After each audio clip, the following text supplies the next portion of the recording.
আমাদের এই কালচারাল অঙ্গটা এখন ম্যাথমেটিক্সের জায়গায় চলে গেছে। এখন আসলে ওই অর্থে প্রডিউসাররা বড় বড় টাকা লোভ নিয়োগ করতে চাইছে না। ঈদের পরে কাজ একটু স্লো। অ্যাওয়ার্ডটা যে নাটকটার জন্য পেলাম সেটা হচ্ছে দোষটি কার। রিসেন্টলি আমি পার্ট 2 ডান করেছি। এই নাটকের বেসিক প্রোটোগনিস্ট হচ্ছেন আমাদের আরশ খান।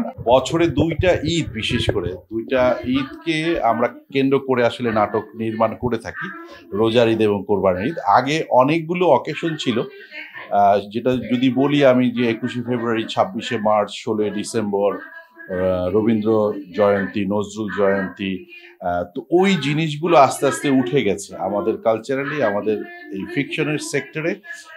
ওই উৎসবগুলো একদমই নাই বললেই চলে। ফেব্রুয়ারি মাসে আমাদের ভ্যালেন্টাইন আছে, বা এপ্রিল মাসে আমাদের পয়লা বৈশাখ আছে। সেই জায়গাগুলোকে অনেক মিস করি, যেগুলো আমরা অনেক নির্মাণ করতাম। ফাদার্স ডে, মাদার্স ডে, বা অনেক অনেক অকেশন ইনফ্যাক্ট ছিল। তো এখন বেসিক্যালি আসলে 2টা ঈদকে বেস করে আমাদের কাজ হয়। তো in a sense 2 Eid base করে কাজ বানিয়ে হচ্ছে যে 6 মাস কাজ হয়, আর 6 মাস আসলে কাজ ওই অর্থে নেই বললেই চলে। তো সেই জায়গা থেকে ঈদের পরে কাজ একটু স্লো। ওভারঅল মার্কেটের অবস্থা একটু ডিফারেন্ট প্রেক্ষাপট 5ই আগস্টের পর থেকে, সেটাও প্রায় বছরখানেক হতে চললো, বছর হয়েই গেছে ইনফ্যাক্ট। তো নেক্সট কাজের প্ল্যানিংগুলো করছি। এর মধ্যে আমি মাছরাঙার জন্য একটা সিরিয়াল করলাম, প্রায় 50 এপিসোডস অলরেডি ডান শুটিং। সেটা as soon as possible on এয়ারে যাবে। আর লাস্ট এই অ্যাওয়ার্ডটা যে নাটকটার জন্য পেলাম সেটা হচ্ছে দোষটি কার।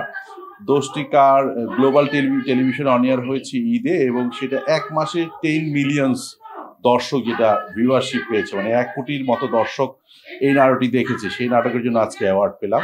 তো ওই নাটকেরই দর্শকদের কমেন্টসের জায়গা থেকে দেখেছি যে হিউজ কমেন্টস এসেছে যে দোষটি কার পার্ট 2 চাই।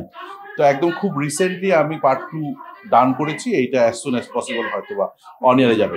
দোষটি কার বেসিক্যালি প্রথম পার্টটা যেটা ছিল সেটা হচ্ছে গ্রামের একটি সহজ সরল ছেলে, যে কিনা গ্রামেরই একটা উচ্চবংশীয় মেয়ের প্রেমে পড়ে, এবং ফাইনালি মেয়েটার ফ্যামিলি বাধ্য হয় এই গরিব ছেলেটার সাথে তাকে বিয়ে দিতে।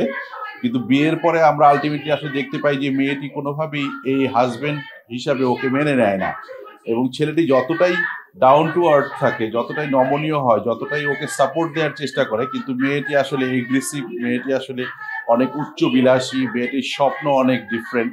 তো সেই জায়গা থেকে এই ছেলেটিকে সে পদে পদে দোষারোপ করে, পদে পদে সে হেনস্থ করে, এবং ফাইনালি সে ডিভোর্স নিয়ে ছেলেটিকে ত্যাগ করে চলে যায়। তো সেইখানে আসলে আমরা একটা কোশ্চেন মার্ক দিয়েছিলাম যে এই যে ডিভোর্স হয়ে গেল, একটা রিলেশনশিপের যে ভাটাটা পড়লো, এটা আসলে দোষটা আসলে কার ছিল? মেয়েটির দোষ ছিল নাকি ছেলেটির দোষ ছিল? তো ওই কোশ্চেন মার্কের বেসিসে আমরা আসলে দোষটি কার পার্ট 2 করেছি। সো 2তে আমরা মেসেজ দেওয়ার চেষ্টা করেছি আসলে ফার্স্ট পার্টে যে ভুল ত্রুটি ছিল সেগুলো আসলে কার ছিল, কে আসলে একটু কম্প্রোমাইজ করলে, একটু স্যাক্রিফাইস করলে রিলেশনশিপটা একটু ডিফারেন্ট হতে পারতো। সেই জায়গা থেকে ডিফারেন্ট অ্যাঙ্গেলে, ডিফারেন্ট জনরাতে এসে আমরা এই গল্পটাকে আবার পোর্ট্রেট করার চেষ্টা করেছি। তো এটাও আশা করি দর্শকদের খুব ভালো লাগে। এই নাটকের বেসিক প্রোটোগনিস্ট হচ্ছেন আমাদের আরশ খান, আর সাথে আছেন জিম। এছাড়াও আরো বেশ কিছু আর্টিস্ট আছেন। তো বেসিক আর্টিস্ট হচ্ছেন এই 2জন। না, আমি তো প্রায়ই বলি, সব ইন্টারভিউতে বলি যে পুরো আমাদের এই কালচারাল অঙ্গটা এখন ম্যাথমেটিক্সের জায়গায় চলে গেছে। অঙ্কের হিসাব নিকাশ করে আসলে প্রত্যেকটা প্রজেক্ট হচ্ছে, যে কোন হিরো বা কোন হিরোইনের, বা যদি কি বলবো, নায়ক নায়িকা বলি, তাদের আসলে ভিউয়ারশিপ কেমন, সেটার উপর ডিপেন্ড করে আসলে প্রডিউসাররা টাকা ইনভেস্ট করছে।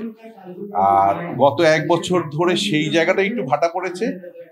এখন আসলে ওই অর্থে প্রডিউসাররা বড় বড় টাকা লোভ নিয়োগ করতে চাইছে না, কারণ দেশের অবস্থা সবকিছু মিলিয়ে আসলে পুরো জায়গাটা একটু মন্থর গতিতে আগাচ্ছে।